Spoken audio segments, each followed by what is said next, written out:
when you go back and you look at the early church, one passage that gets referenced a lot is Isaiah 2 about beating swords into plowshares.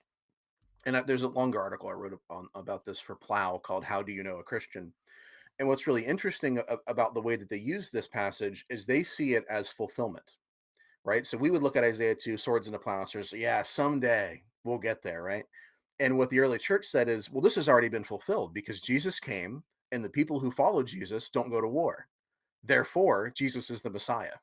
And sort of implicit in that, I think, would be a critique that if you are taking up the sword, that you are in some sense disowning Jesus or disclaiming his messiahship, which I think is really kind of a fascinating way to think about it. One more thing I'll mention is Tertullian gets brought up a lot because he's got a lot on this. But one thing he says that's really kind of fascinating to me, he talks about the sacrament of Caesar, and he's, I think, the first church father, first example we have of the word sacrament being used in a Christian context, because the sacramentum was a pledge, an oath that a soldier made of allegiance to Caesar.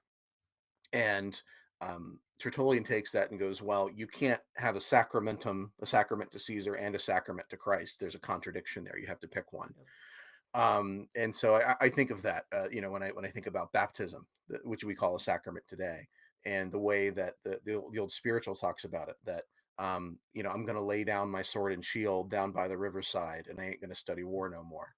And so, there's, I think, when we are being baptized into Christ, we are baptized into his death, we are raised up to new life with him, we are following after him, as Peter says. And part of that means that we are committed to him and not to Caesar, and we set our sword aside.